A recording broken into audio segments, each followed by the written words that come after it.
This episode of Chat Bubbles is brought to you by Audible. For a free 30-day trial and a free audiobook, head over to audible.com/gamebreaker. Howdy folks, my name is Richie, and in this episode of Chat Bubbles, I'd like to discuss player housing in MMOs. Is this a feature that you love to have in your online game, or is this a feature you could do without?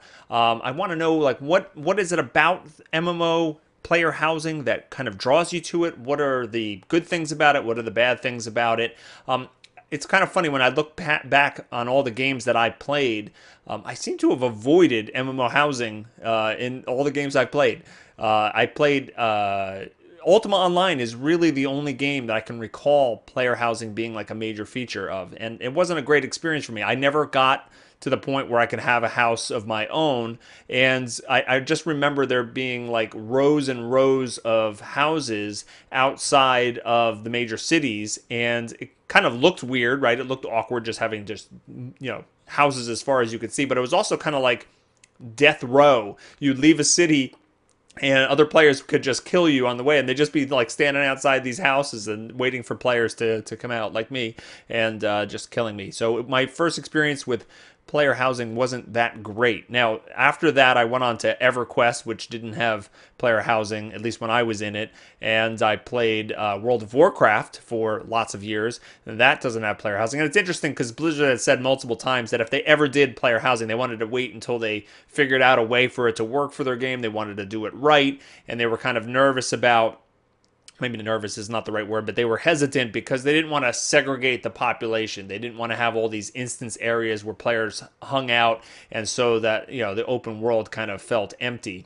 which is interesting because most players just hang around the major capital cities or the major cities anyway, but that's beside the point. So then, I played Lord of the Rings Online a little bit and Rift a little bit, both before player housing was put in, and I left the games before they put those features in. Played Star Wars The Old Republic, and I played Guild Wars and Guild Wars 2. Guild Wars has the guild halls, but not really player housing. Guild Wars 2 and SWTOR don't have player housing at all. So I've kind of avoided it in my MMO journey.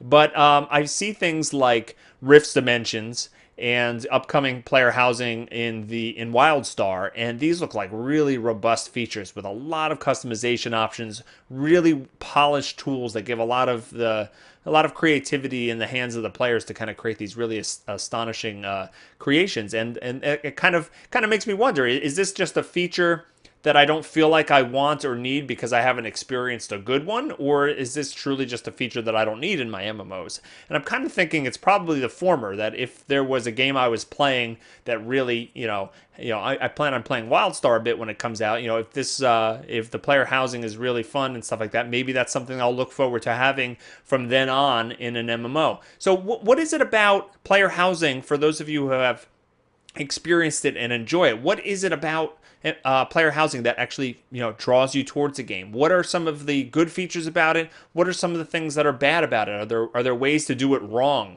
Do you think it provides a do you think it segregates the population too much? Does it hurt the game to have players like put into these instances and out of the open world? And why do you want player housing? Do you like the customization aspect of it? Do you want to display your achievements? Do you like just putting pretty things in pretty places?